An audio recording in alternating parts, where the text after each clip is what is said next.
Bueno, buenas tardes. Yo soy Leana Astorga, periodista nicaragüense, criada, educada en Nicaragua. Vine a Estados Unidos hace 11 años. Mi pasión siempre fue comunicar, porque yo siempre he dicho que en una verdadera democracia el trabajo de un verdadero periodista es denunciar las injusticias, darle voces a los que no la tienen, y muchas veces nos convertimos en los Robin Hood de nuestra comunidad, ¿no? Hablando de manera un poco metafórica. Nicaragua, la comunicación está secuestrada hace mucho tiempo. Hasta ahora es que podemos decir que el mundo entero se ha fijado en Nicaragua.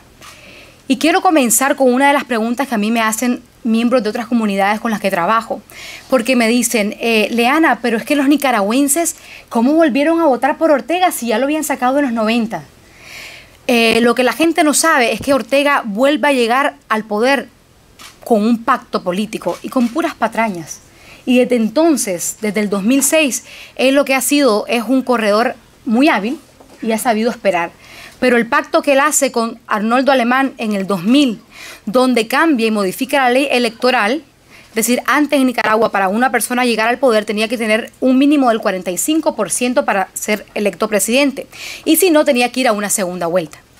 Daniel Ortega, en los últimos años que trató de volver a ganar la presidencia, su promedio siempre fue el mismo, de 35 a 38, no llegaba nunca al 45.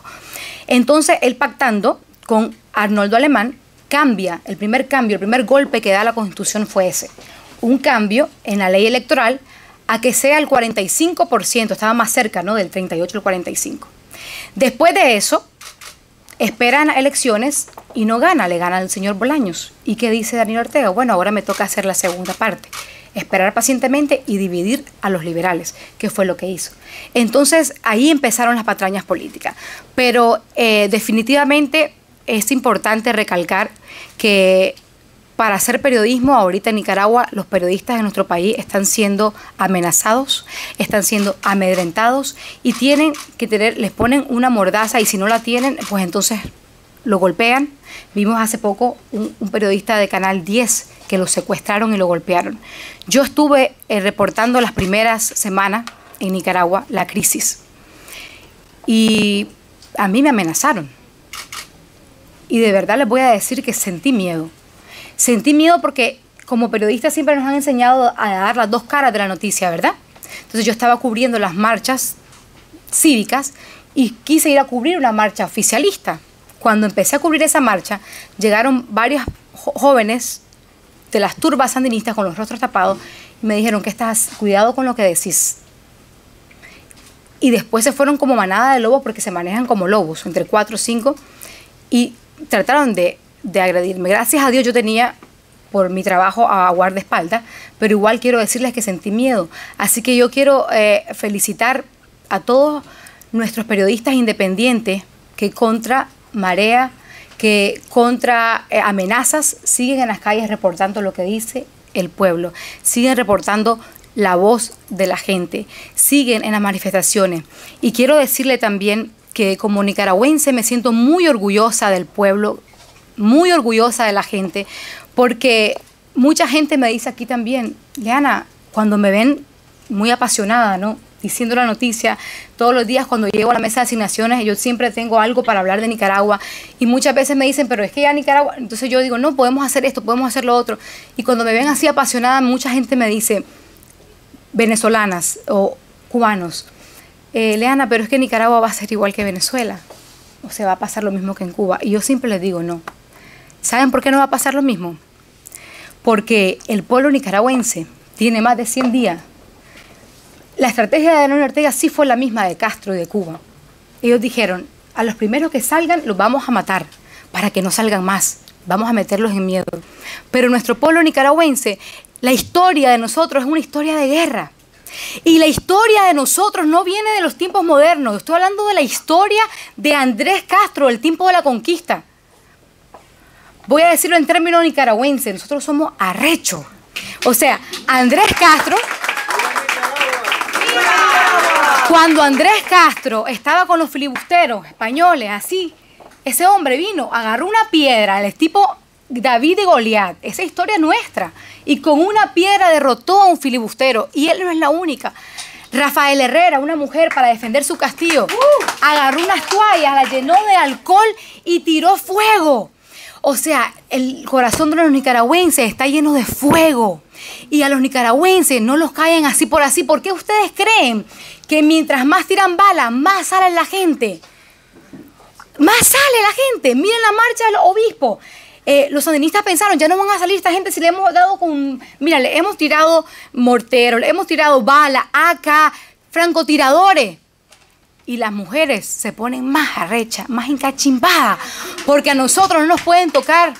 Mira, yo le explico a la gente cuando me dicen, ¿qué es lo que pasa en Nicaragua?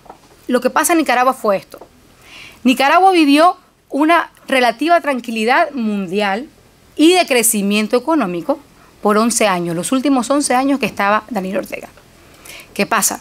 Había dinero, sí, pero era dinero porque en ese momento Venezuela estaba patrocinando a través del petróleo millones de dólares. La cooperación venezolana daba millones. De esa cooperación, la familia Ortega Murillo acaparó gran parte, se han vuelto una de las familias más millonarias, pero hacían un par de cosas. Obviamente Nicaragua es un país lindísimo. O sea, los turistas comenzaron a llegar a las playas vírgenes y comenzó Nicaragua a verse, pero verdaderamente la democracia estaba viniéndose abajo día con día, porque Daniel iba trabajando a que las leyes fueran a su medida. Después, la segunda vez que él se quiere reelegir presidente, la Constitución no se lo permitía, porque nuestra Constitución dice que solo puede reelegirse 2 veces y además solamente puede hacerlo si son en periodos separados.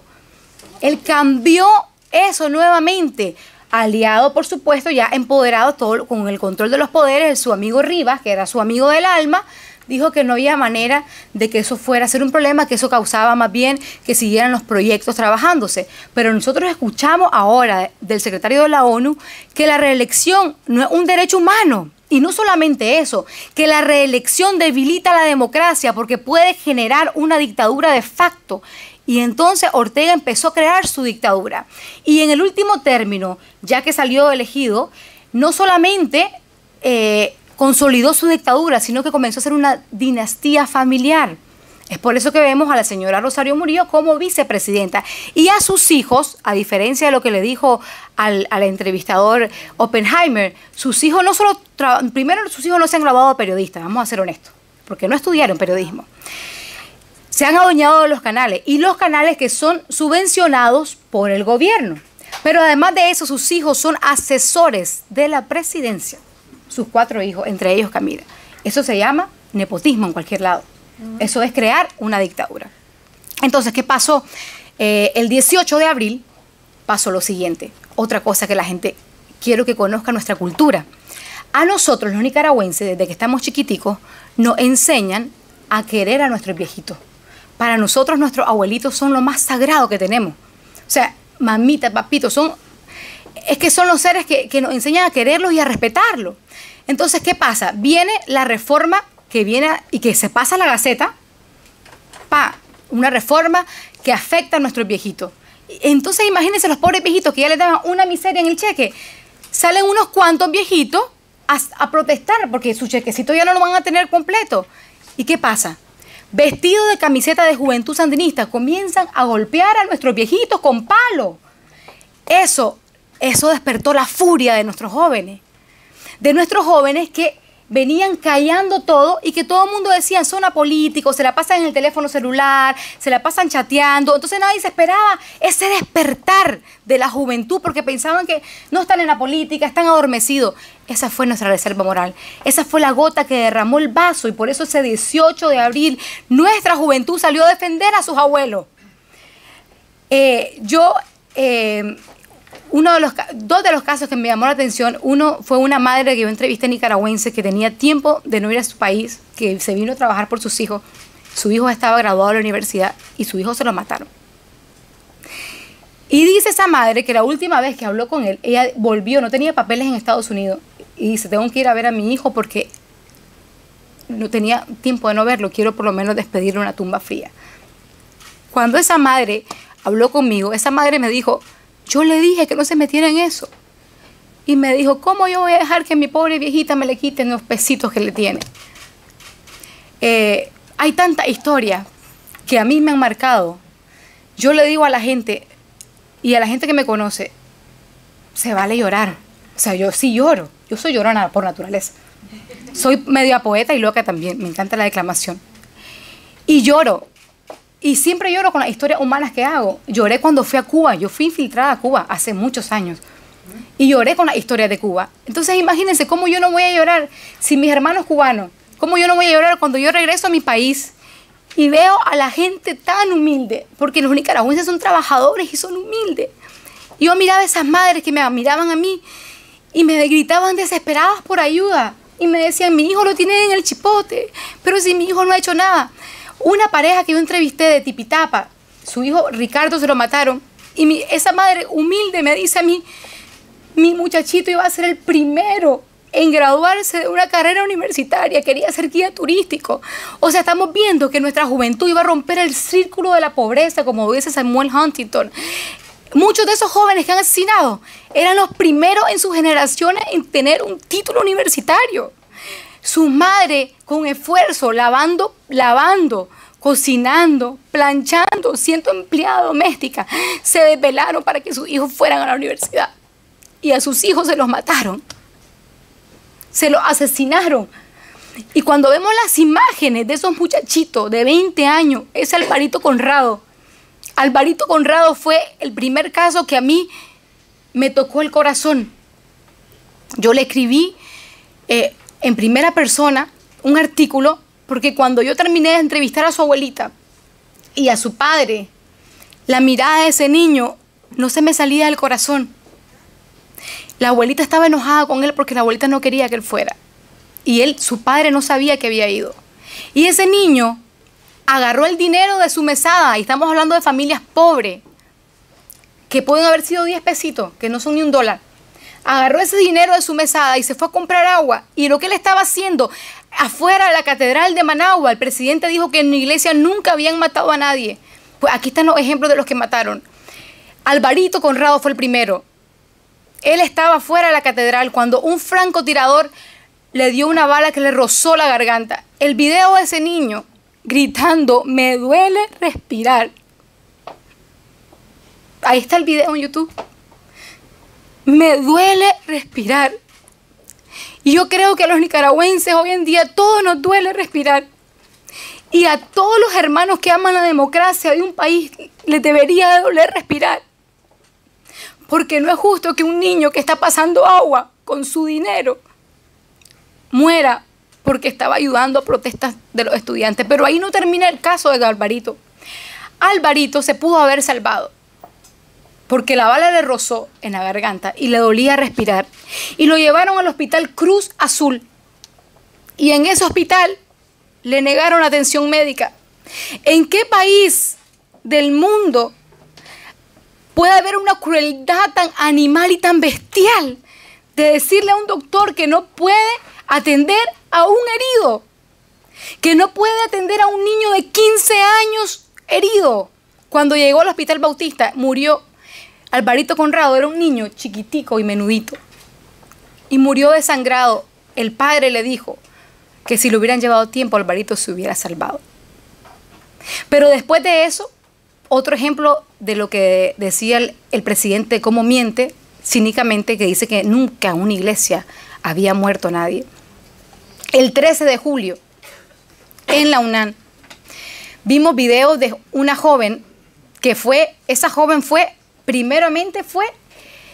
estaba en las trincheras y la secuestraron y le arrancaron las uñas.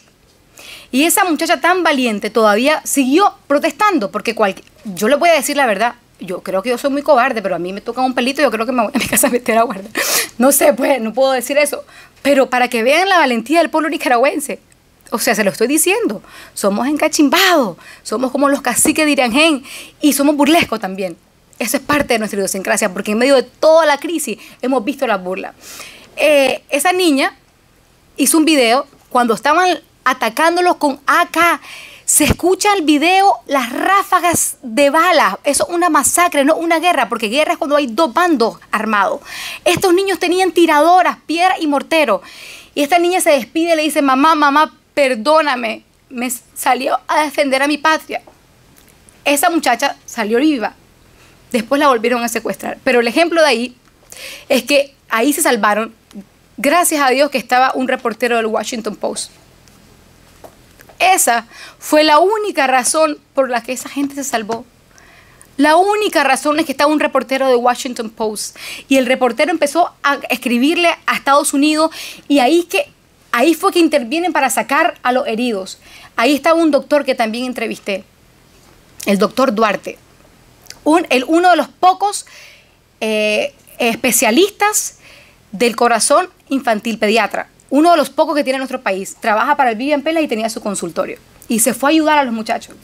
Y él dice que cuando estaba ahí, el periodista le decía, ¿qué va a pasar con nosotros?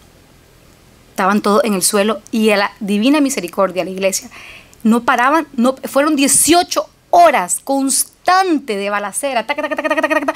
Imagínense, la gente en el suelo. Dice que el periodista le decía, ¿qué va a pasar con nosotros? En inglés. Y el doctor le decía, bueno, si entran los paramilitares, aquí nos vamos.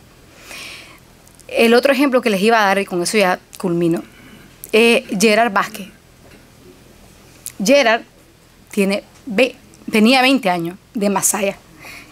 Masaya es el pueblo de nosotros más heroico, Monimbó. ¡Que viva Monimbó! ¡Viva! ¡Qué bárbaro! Ese pueblo sí que son, ¡ala! No sé cómo ni describirlo, qué heroico que.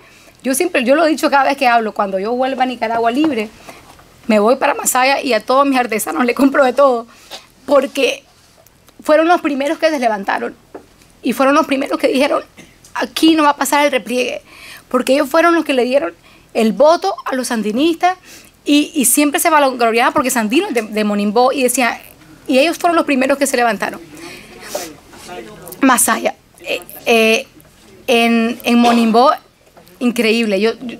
Entonces este muchacho es de Masaya, Gerard Vázquez, 20 años, y me cuenta el doctor que a él lo hirieron 3 veces. La primera vez lo hieren una bala que dicen que estaba muerta, o sea que no le dio tan fuerte, y lo atiende. Y dice que le dice el doctor, Gerard, quédate aquí. Ellos habían improvisado como un puestito médico, quédate aquí, Gerard. Y le dice, no, doctor, no, deme un analgésico y me voy, que si los paramilitares entran aquí a la iglesia, nos agarran a todos, yo no puedo permitir que entren con su morterito afuera de la iglesia. La segunda, otra bala de rosa y le hiere el brazo. Y vuelve donde el doctor. Y el doctor le dice, no, pero niño, quédate aquí, no te vayas.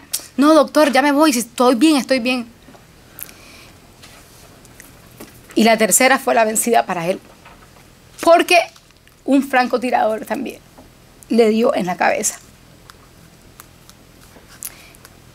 El doctor, un doctor ya bastante mayor, así pues no lo va a decir que estoy diciendo viejo, no, pero un doctor con mucha experiencia, ese hombre, cuando me contó la historia, me la dijo llorando.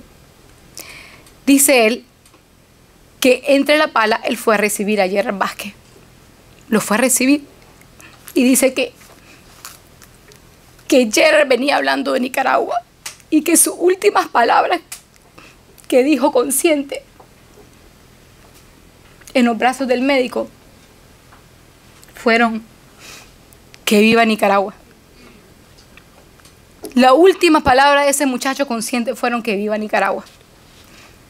Y después, por 40 minutos estuvo en una cama agonizando. Gerard Vázquez, otro joven que fue asesinado en una iglesia. Pero yo creo y tengo esperanza en que con la ayuda internacional es muy importante. Me dicen las personas, ¿qué podemos hacer? Lo que pueden hacer es compartir la información. Lo que pueden hacer es ayudarnos a seguir denunciando, ayudarnos a que el mundo conozca lo que está pasando. Nosotros no podemos ver que a una persona la están asesinando y quedarnos sin decir nada porque estamos siendo cómplices de esa violación de derechos humanos. O sea, nosotros no podemos permitir eso. Los nicaragüenses están haciendo su parte.